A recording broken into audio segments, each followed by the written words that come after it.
was born in China actually, and so I spent my childhood in China. Before I relocated to Hong Kong, I was in the city in China, Zhongshan, and then and in my primary school I relocated to Hong Kong, and then after that I basically received education since primary school to college here in Hong Kong, and then I graduated from university in 2014, and then I graduated in a psychology background, so you may wonder why I changed from psychology to eSport as my career.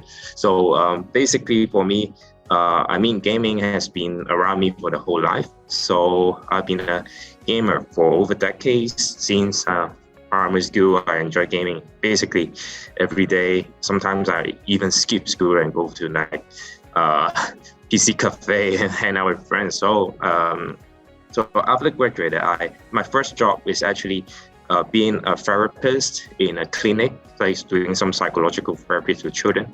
But after that, I spent half a year there and figured out, my passion is actually gaming. Maybe I can go trace for that. And that's why my first job is not even called a job, but like a freelancers at that time, because back then in Hong Kong, when we talk about eSport, basically there's no company doing that right now, right? And so I'm fortunate to join a eSport agency, like an event agency company in Hong Kong at that time, and then started doing some freelancer jobs, just like at caster and doing some video production or being an editor for eSport article as well. So that's how I started my eSport journey. And basically I spent 2 years there doing a freelance at the very first beginning of the year, and then I got a full-time position after that for the second year. And then after that 2-year journey, I got a chance to relocate to Taiwan, and then I joined a US game company called Blizzard Entertainment. So I joined Blizzard and being the associate eSport manager for the product called Hearthstone. So basically at there, I oversees the Hearthstone regional initiative across the whole Southeast Asia, and then I spent also 2 years there with Blizzard, and then I also being a regional project lead for one of the World Championship project, which happened in Taipei in 2019. And after that, I relocated back to Hong Kong and got a chance to log in Tencent as the eSports strategy manager for before the COVID hit us. So basically that's my whole background, and now I'm in Cyberport and try to develop the eSport local like ecosystem in Hong Kong.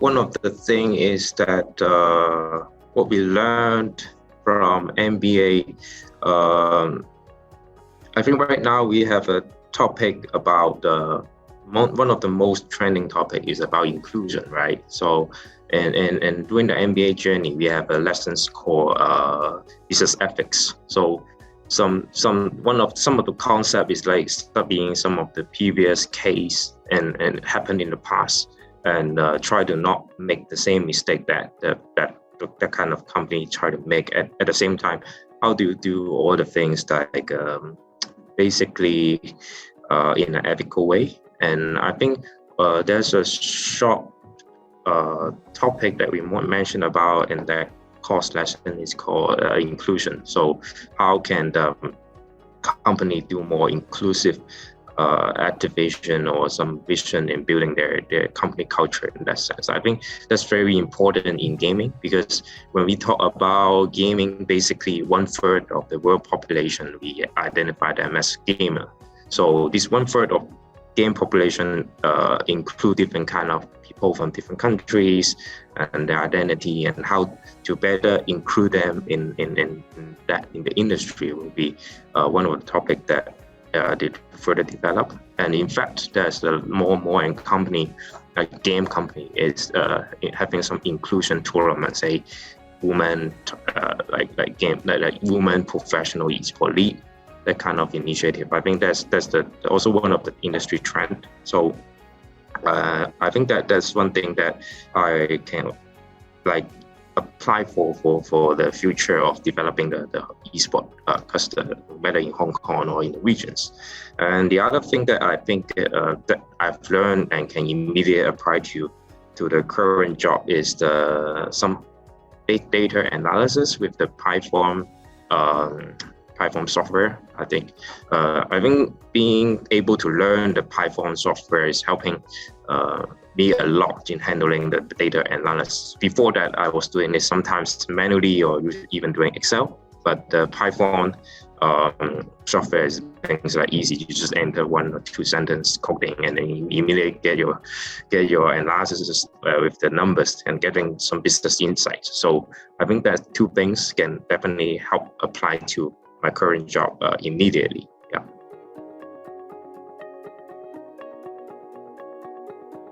For a gamer, I think if you want to work in the game industry, or we call it the esport industry, I think at the end of the day, it's still a very business-driven industry. So we talk about viewership data, some players' behavior, some game insight. So basically, they're all you can say data or some of the things that you need to have business analytical skills before you join the industry. So one of my goals to get into MBA is like what I mentioned earlier, because I graduated as in major of psychology. Although in psychology we already do a lot of data analysis, but those data analysis is more like a people behavior analysis, but not just like what we do is a business insight analysis. I think that's 2 kind of different, but sometimes they share the same approach of how to collecting data, right? But it's good to learn more about the business behind that as well. And also at the same time, it's also it's a good way to backfill my business knowledge about accounting. Sometimes we have some corporate finance class to learn more how a company should work on their financial support or some of the asset management perspective. I think both things are very it's also kind of an important element. If you want to join the game industry, you need to be passionate about games, right? But at the same time, you have some fundamental knowledge about how to run a game business or how to run an esport business and how to scale up. And this kind of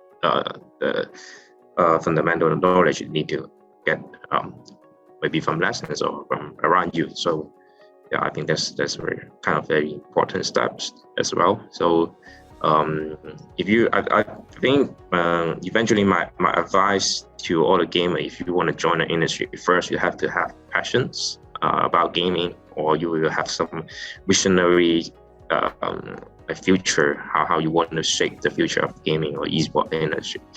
And that's it. At the same time, it's good to also have some business knowledge before you step into that cluster. So it will help you further build on that with the fundamental knowledge of that.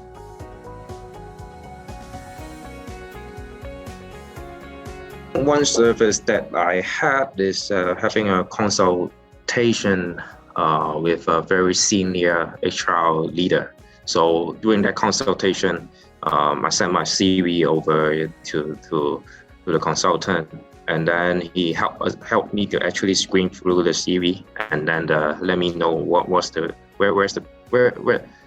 elements that I can improve to help me stand out to the hiring managers. Like, say, if you talk about what kind of data that you should put in a CV to help you stand out, and what kind of sentence that you can put there to let them immediately know what you did before, and try to catch their attention. I think that's a very one of the consultant services that I use from the career center that helped me to further improve my resume.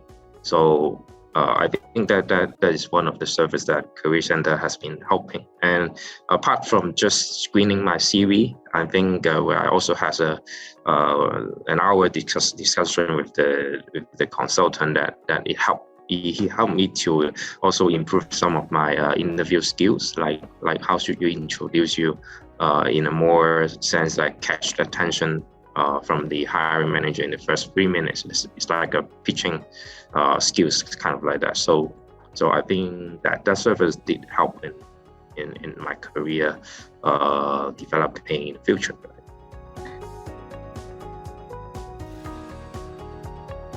As I remember, I applied it in March, kind of sometime frame like that, and then I got the offer in May, which is the time that I decided to quit Tencent. And then I immediately tell them, right now, I just quit Tencent, and I also at the same time I got a job offer in Cyberport, so can I switch to part-time? And basically the logistic is very fast from response on that. Okay, you can now switch to the weekend module, but you'll be in waiting list because in Hong Kong, I think the weekend module is more popular in a way that people can just spend a Saturday for studying instead of doing a class on weekday mode. So basically, I'm in the waiting list, and then after a few weeks later, they told me, okay, you can now get enrolled in the weekend mode, and I officially switched from full-time to the weekend module with Hong Kong U MBA. And I think they're actually very flexible, because I got a classmate which is the opposite with my case here. He actually got enrolled into part-time, but during the first few courses, he decided to change to full-time, and then the MBA office also accepted that and then let him change to full-time, but he had to wait for a few more months to get enrolled into next year full-time, being a full-time student.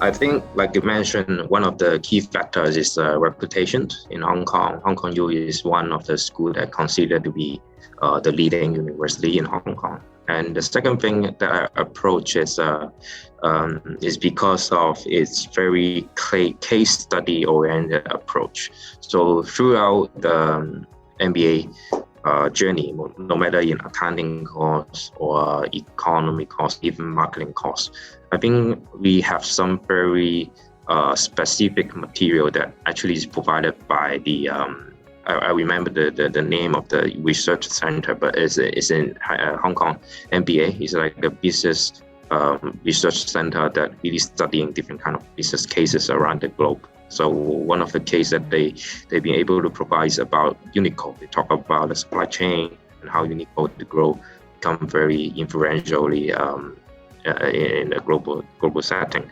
So I think the case study approach that is really helpful when we talk about nowadays in business. I think and also the last thing that I considered to doing it in Hong Kong U is I also look at the schedule. No matter in full time, it can be finishing very quick, just a 1 year program, and then you can finish your MBA really quick.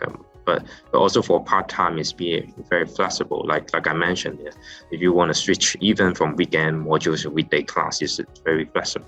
Sometimes I also do some of the switches this year, being able to switch my weekend course to weekday course. I think being flexible is also one of the considerations when I choose Hong Kong U MBA.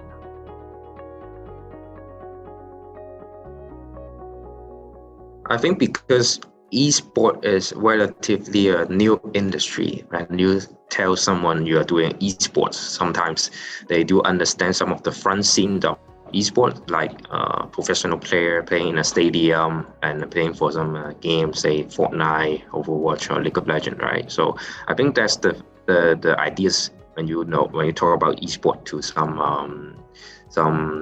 some people around you. But if you get to know more about the eSport industry, you immediately you can imagine there's actually a different kind of role in the eSport industry. You can be like an event manager, right? If you're doing hosting an eSport event, and then you definitely need an event team to help you to organize all the logistic and things. And also you can be joining a marketing team in an eSport company, doing all the marketing initiative around eSports and how to promote eSport, how to do influencer campaign, manage KOL as well. You can do it, also do the marketing stuff, and actually there are different kind of function in the eSport industry. So I think being an MBA is basically is more like getting a business sense of how to how to run a business and how to do your stuff or things that in a more I think it's like how do I say, it's like more fundamental knowledge to backfill to that, right? So I think in a sense that you help more on like how to do more business analytical kind of skills and that in that MBA journey, and apply it to the esports scenes. And then you will be analyzing like how's the tournament going, how's the world, like what are some of the company are currently doing and why they are doing that. I think that kind of sense is helping you to equip you to be like the future leader in the esports scene, that actually you are helping to shape the future of esports. And I think that in that sense that's how MBA is helping me in a way that thinking like a leader position instead of being work in the industry, but you'd be also thinking about how do I want the industry being changed or being improved in the next 5 or 10 years, something like that. I think that's how two things are compatible to my point of view. I think one particular course that most impressed me is still the business ethics course. So I think doing that final assignment, it talk about the requirement of the assignment is like doing a self-reflection. So being in working for many years and doing your journey, not just working but also your whole life. And then before doing the article, there's like a short assignment that they assigned us to do, is to try to break down your daily hours and then try to list it out how many hours you spend for sleeping, how many hours you spend for entertainment or whatever. So we've been doing the exercise, and after that, I realized that some of the time that I'm actually using it, basically because I'm a gamer, I use some of time playing games, right? And then being like, if you do it, break down an analysis in a week, and then you accumulate the hours that you're playing for games, and then you realize, oh, actually I spend many hours in playing games. And then sometimes I spend the hours and being with my family.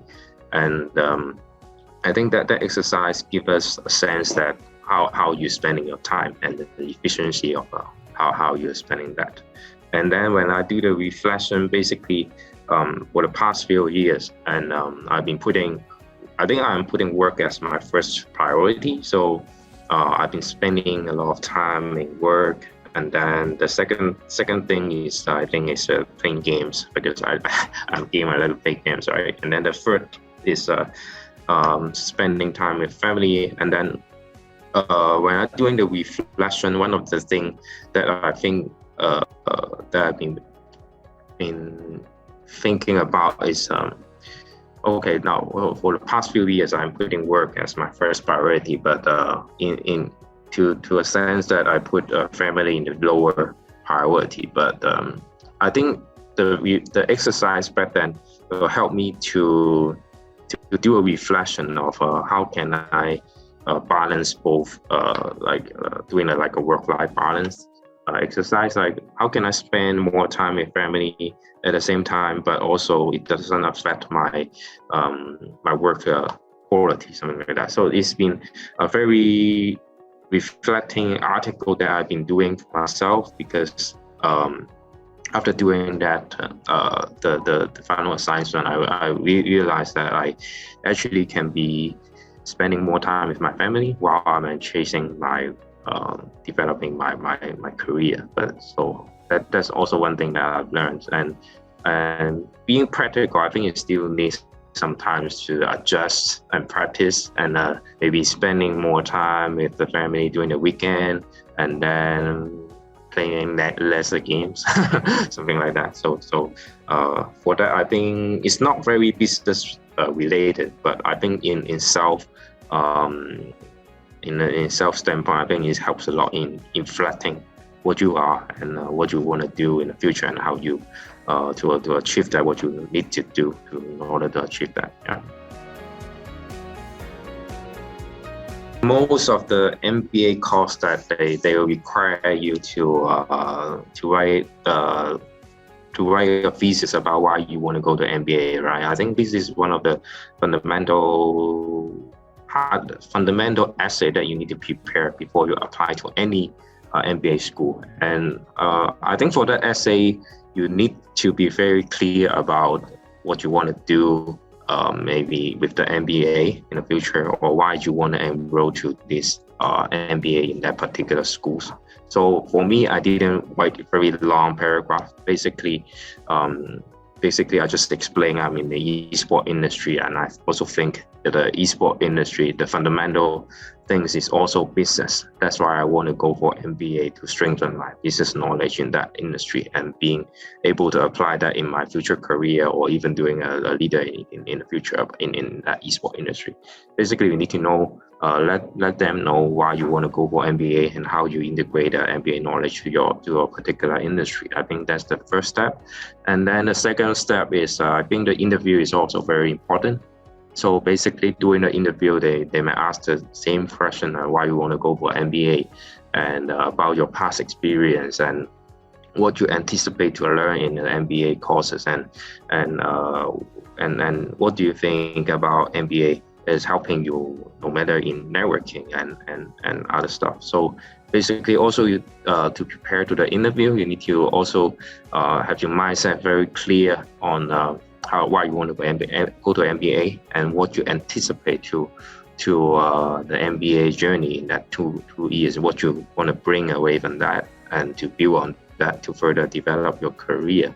And I think my answer is still around doing how I think about my career in the next 5-10 years. I think my angle on the eSport industry and how it's going to develop, and is that instinct that you throughout your answer, do they perceive you as a future leader in that industry?